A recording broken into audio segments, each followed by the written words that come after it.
Why is it so hard? People get motivated to go to a football game, to a basketball game. They get motivated, sometimes even play Xbox. But sometimes, you know, when you try to encourage people to get together, we're going to have a khalaqah, right? We're going to talk about a certain topic of Islam, you know, come to my house, or we'll watch a lecture. But you get what I'm saying? Yeah. A lot of times the motivation's not there the same way it is for some of these other things. Yeah. Why is that? Have you seen this? Sure. I mean, there's different kinds of people. Alhamdulillah, there are people, especially in the Muslim community now, that have found motivation. And they're really driven to do things. And they get really frustrated because their friends aren't motivated, right? First of all, you have to be patient with your friends because you weren't always motivated yourself. It took a while to get you to a certain point, right? And you can't give up on your friends. You can't say, oh, they're not motivated, forget it, I won't even call them the next time. No, you keep calling them. You keep inviting them. You pester them, you pester them, you pester them until they finally listen this one time. Because all it takes is one reminder coming out of somebody's mouth, and by Allah's permission, that reminder is like a bullet that goes through any bulletproof vest and goes right into the heart. And it hits a person and it can change their life. My words and your words can't change anybody. But when Allah puts power in our words, He decides one time for this one person. It could be 1 million people watching this video. But there's one person sitting there that these words will reach, and Allah decides it's going to change their life. And He can. And if Allah doesn't say that, we could talk till we're blued in the face. Nuh alayhi salam probably definitely a much better speaker than we'll ever be. He's talking for how long to the same audience? 950 years. Nothing changes, right? Which means for us, we can't quit reminding. And we can't quit remembering that Allah is the one who changes people. And motivation is like that. It'll come over time. Like Umar, my favorite example, Umar radiallahu anhu, was 5 years after he became Muslim. The Prophet started delivering his message. For 5 years, this guy was not Muslim radiallahu anhu. The question is, what was he doing for 5 years? We understand how he became Muslim, that's a later story. But if you ask what's he doing for 5 years, you could basically answer that with one word: partying. Guys going out hunting, horseback riding, beating up some dudes, drinking. This is what he was doing. He was busy partying. So if you call him, hey, let's have a discussion about the purpose of life, or about the afterlife, or I gotta go shoot some spears or something, you know what I'm saying? He was busy. There are people like that even today. Hey, you want to go to a lecture? Nah, man, I gotta catch a movie. No, it's game time. It's Sunday afternoon. It's football time. It's whatever, you know? People have things they're doing.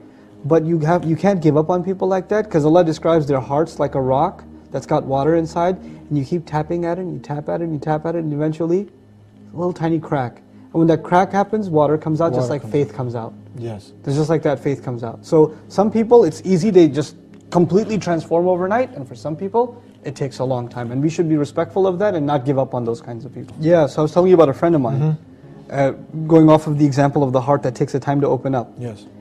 So this friend of mine, his mom was Christian, dad was Muslim. And he was raised a Muslim. And his mom, I mean, he's now almost 30, just did not accept Islam. She just stayed on her religion, the religion of her parents, very devout Christian. And little by little, and after 30 years, like 29 years, she became Muslim. I mean, she was a Christian when he was born. And for 29 years, he knows his mother as a Christian. And at the end of the day, eventually Allah put something in her heart and it opened. You don't give up on people. You keep making dua for them. You keep striving behind them. And this is not an isolated story. There are lots of people like that. You know, we think when we give somebody a reminder and they don't change right away, that, man, this guy doesn't listen. She doesn't listen. She doesn't care. We don't realize when you say something to somebody, it goes inside the ear. It's like getting exposed to allergies. It sits there, and after a while you react, right? It's like that. It can sit there and simmer and simmer and simmer, and eventually it comes out as Islam. That's actually what happened with Umar, the story of Umar. He heard Islam way back, early on. He heard it from the Prophet himself. He tried to beat up the Prophet one time before he was Muslim. He hid behind the veil of the Kaaba at night time. The veil is black, the Kaaba is black, and he's hiding behind it. It's completely invisible. There's no night lighting at the time. And the Prophet was praying, and he hid behind it until he snuck right in front of the Prophet. So the Prophet doesn't even know that he's praying. That the guy's hiding behind the veil is about to jump out and attack him. The Prophet was praying and reciting Qur'an. And he recited, and he thought, Umar's listening to the Qur'an, and he thinks to himself, this is beautiful. Wow, he must be a poet. He didn't say it, he was thinking it. And the Qur'an says, وَمَا هُوَ بِقَوْلِ شَاعِرٍ. It's not the word of a poet. the Prophet didn't hear him, but this was the next verse that he was reciting, the next ayah that he was reciting. Umar said, how do you know that? He must be a mind reader. The next verse, next ayah is وَمَا هُوَ بِقَوْلِ كَاهِنٍ. It's not the word of a mind reader. قَلِيلًا مَا تَذَكَّرُونَ. How little you like to remember. How little an effort you make to truly remember. تَنْزِيلٌ مِّن رَبِّ الْعَالَمِينَ. It's the revelation from the master of all worlds. And he's hiding behind the veil. The Prophet doesn't even know he's there. He got so terrified he ran away. That's actually not the day he became Muslim. He just was so shocked by what just happened. He came to attack the Prophet ﷺ. He ran away. He became Muslim much after that. But you know what? The first crack had already been caused. And it only gets bigger and bigger. Like a dam, you cause a crack, it gets bigger and bigger and bigger. It's like that, you know. So we shouldn't underestimate the words of reminder. People might dismiss it at the time. A lot of times people dismiss advice because they're too full of pride at the time. If I try to tell my sister something, my cousin something, my uncle something, come on, don't bother, don't waste my time. They don't want to look like they're listening because it might even be, why should I make you feel like you won? I had to listen to you. Who do you think you are?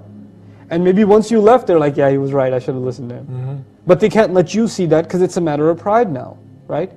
It's okay. We don't have to give people advice and they transform their lives, because that transformation is not up to us. But we do have to continuously remind. This is the teachings of all prophets. Prophets didn't see change for decades sometimes. And Allah, what's the advice Allah gave to our messenger? So you're not going to find a better speaker. You're not going to find a better message. You're not going to find a better audience that understands the message directly, the Quraysh. Imagine people that hear the best message from the best teacher for 10 straight years and still don't listen. Can you imagine? What an impossible audience. What does God tell His messenger? فَذَكِّرْ إِنَّمَا أَنْتَ مُذَكِّرْ. Just keep reminding. Your job is just to remind. Sincere, considerate reminder. Considerate means you care about that person. You're not just there to tell them they're going to hell. You're not there to tell them they're wrong. You care about them, like you care about your own child. You care about your own brother. You care about your own, and they're in the sense your brother too, because you have the same father, Adam alayhi salam. So they are your brother and your sister in humanity. That's the reason Allah told us we come from single parents. So we think of each other as family. So it's that caring concern. A lot of times people give advice in a way that's very insulting. Yo, sister, you're not wearing hijab. Don't you know that's in Islam? What kind of Muslim are you? That's how you would, if your mother wasn't wearing it, that's how you talk to her? There's a way to talk to people, right? This is what the prophets taught us. How to talk to people. Not just what to say, but how to say it. How considerate we have to be in delivering a message. Because that can soften people's hearts. Laynul qulub, qaydul qulub. The Arab says, the softness of the hearts can become the prison of the hearts. You soften somebody's hearts, it's like they're in your pocket now. You own them. An-nas abidul ihsan. They say, people are enslaved to excellent behavior. You behave excellently with someone and they are yours. They're yours. This is what the Prophet was, ﷺ. He was excellent with people. One of my favorite stories of the excellence of the Prophet ﷺ is when he conquered Makkah, when Allah gave him victory in Makkah. The custodian of the Kaaba, the Kaaba has a key. Yes. That was a mushrik. And he refused to give him the key. I'm not like, it's Muhammad. If I knew Muhammad was a messenger, I would have given him the key. He's not a messenger, I ain't giving him the key. So one of the companions grabbed the keys from him without telling the Prophet. Grabbed the key from him, gave him to the Prophet to open the Kaaba. When they opened it, he prayed, etc.